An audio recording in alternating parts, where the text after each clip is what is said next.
First, live, local. This is Fox 12 Now. Hello everyone, this is Fox 12 Now. I'm Greg Nibbler. There is a live look from our camera over in Seaside, Oregon. There's a little bit of rain on the lens, but still, well, that glitch. That's not in real life when you see the glitch. But it still looks pretty great over there. It always does. And we're going to be talking about Seaside during this segment. But again, as I mentioned, we are live streaming here from the Fox 12 Oregon newsroom. I'm Greg Nibbler, and we're here every weekday. We start at 1 p.m. We go throughout the afternoon. We cover a wide range of topics. We get to have a little bit of longer form conversations. So thanks for being here. With Seaside, though, there's many things you can talk about with Seaside, but certainly the arts does come up as part of that. It's a very artistic community, and now there's a way that you can get involved if you want to in decorating trash receptacles. So we're going to talk about this program and actually how really great it is for the community there and just for our art as a whole. To do so, joining us right now, we have Sadie and Robin from Seaside. Both of you here joining us, I believe, from Seaside. I mean, I can see by your background, obviously a live shot there of Seaside as well. And, and appreciate having you two on. And to start off here, because I want to get into this program and this Seaside TRAC, but before I do, would you mind each just introducing yourselves and letting us know, what your roles are over there at Seaside? Sure, I'm Sadie Mercer. I'm the executive director at the Seaside Chamber of Commerce, and this is one of my board members and great friends and business partners. Hello, I'm Robin Montero, and yes, I'm with the Seaside board as well as the committee of community enrichment chair. Community Enrichment Chair. Okay, you two have some big titles there that go with these. But with that, talking about this Trash Receptacle Art Campaign. I don't know who wants to start, but could you tell me how this idea came about? I guess I'll start and then I'll let Robin elaborate. So this is a initiative that came out of the Chamber of Commerce board. As we went into committee, we have our Community Enrichment Committee, and a large portion of that committee is beautification. And as we were looking for opportunities to beautify our town, we found the perfect canvas on the trash cans, which kind of have a ready-made canvas area for us to play with. So. They're absolutely perfect. We were able to take a non-existent entity and turn it into a beautiful showcase for local art. The trash can doors are 30 inches tall by 24. I'm sure everybody's walked by them many times and not given them a second thought. Fortunately, Sadie had brought this to the Community Enrichment Committee, and lights just kind of went off in my head. And had to come up with a catchy name, so TRAC was it, Trash Receptacle Art Campaign. It's the impact of this has been overwhelming and positive. It's just a wonderful campaign, taking trash to treasure, if you will. The participation in when we had our first call to art last year, we received over 250 entries, and trying to select 44 for the first phase, that was quite a challenge because we have some beautiful pieces. When the idea was in its infancy, the question was asked, well, how many trash cans do we have? I was just wondering that too, yeah. Nobody knew. So I went for a walk and probably put in 20 miles so far and counted them all. Fortunately, we had a city downtown walking map, which was my base, and I just went along and marked them all off, and, there I am. And then kind of formed a presentation together that we presented to our Tourism Advisory Committee, the City Council, and so on and so forth. And it took about a year to do it, but it certainly was worth it. And the artist's expression, I mean, it's wonderful. The art itself is so diverse. We have so many different factions of our community. participating throughout this program. And yes, we have 44 done, but we have over 60 more to do. So in addition to that, when I was mapping all of the trash cans, I knew I would never ever be able to remember where they all were. So I made a walking map of my own, an interactive walking map that shows you throughout the town, and anybody can access it on our website. And it has all of the trash cans marked. And if you click on an icon for a trash can that you're looking at, it will also bring up the name of the piece and the artist of the piece. And so you get a full-on interactive experience when you scan that QR code, and it almost becomes a treasure hunt. And I think that was one of, when we installed them, we installed all 44 of these in one day. Some people came back from lunch and said, wow, when did this happen? Well, it happened while you were at lunch. The city one in particular. The response has been wonderful. This is our library.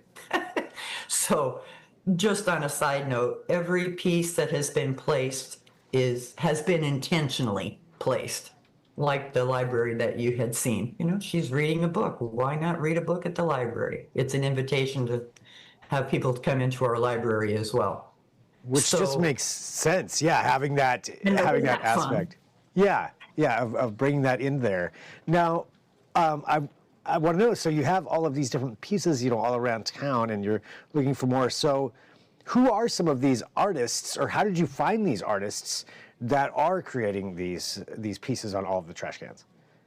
So last January, we put out a call to art, and it's on a 5x7 postcard with a QR code explaining exactly what the project is, what we were looking for, and how to participate. After that first phase and the installation, I think some people weren't aware that the call to art was out there, and that happens in a small town, it happens anywhere. But once they were installed, now we have people knocking on the door, which is fantastic. And the whole theme of TRAC and the Trash Receptacle Art Campaign is what Seaside means to you. So this is this particular set that you're looking at is here at the chamber. And I had mocked up this set for our promotional. It doesn't look like that anymore. That's what it looks like today. I mean, night and day difference, isn't it? It is such a huge improvement, something you would never, I personally wouldn't have ever thought about that as just being such a space that you can go to. And, it's one of those things where when you add in that to the cityscape, that's got to be something where you're probably getting a lot of response back from the community and visitors. It's actually, we always, with any project anybody launches into, you always want to make everybody happy, which is almost impossible. You never get to make everybody happy. But this somehow has been one of those projects that we've heard zero negative response to, and that just absolutely thrills us.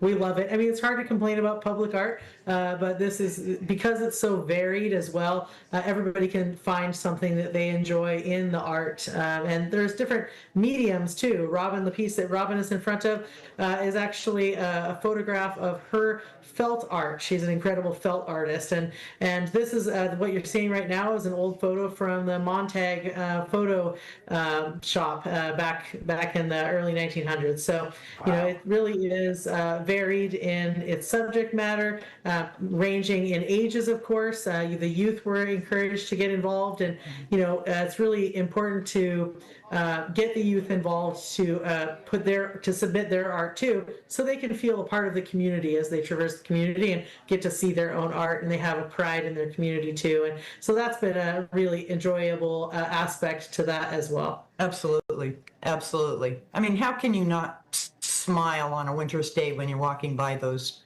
that beautiful cherry tree? It just kind of lightens the mood.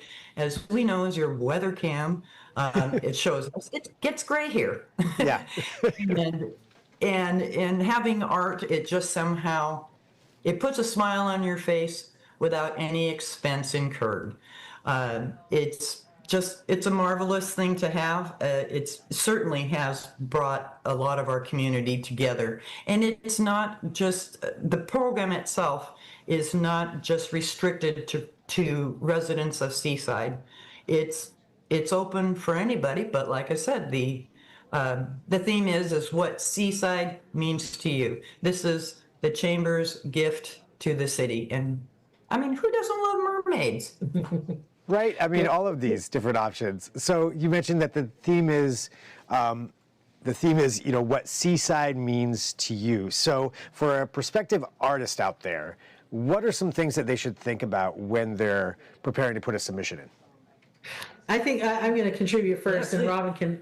So, with the 100 or 250 submissions that we got initially, it wasn't actually all things that we would think of. Actually, one of my favorite pieces, it wasn't. So we did a blind selection. I'll go back to say that we did a blind selection. I know by saying that we did a blind selection, we didn't put blindfolds on and then randomly tap the one that we put our first finger on first.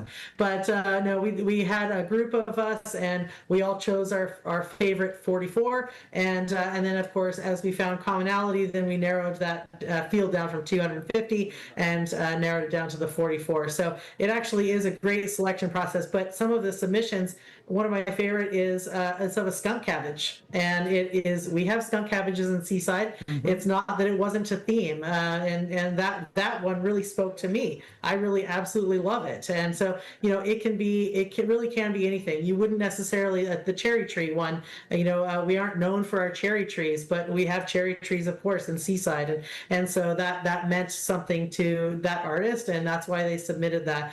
So it really can be quite broad.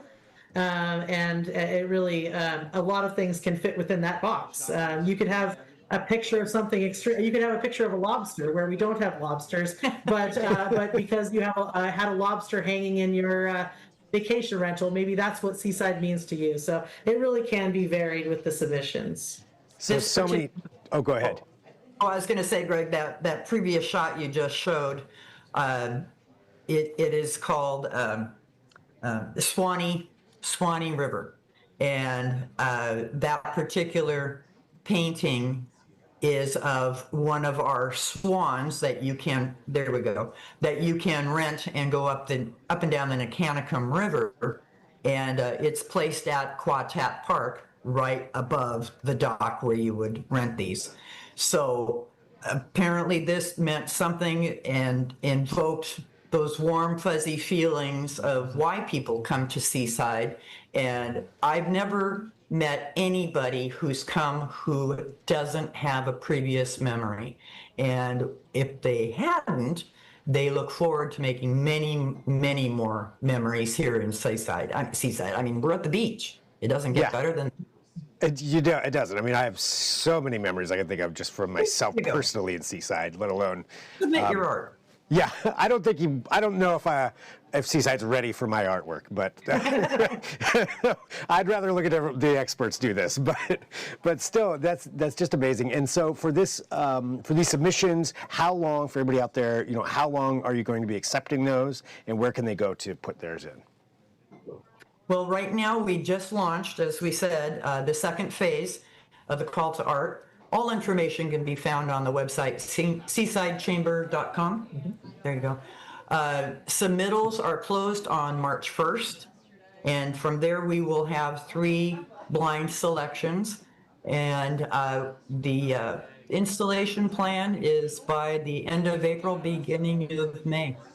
All right. So people out there, artists, get your submissions in. Think about what Seaside means for you, and send that in to Sadie and Robin. And both of you, thank you so much for joining us here today. Too, really appreciate you being here on the show to talk about this. And congrats on this success. This is just such a great project.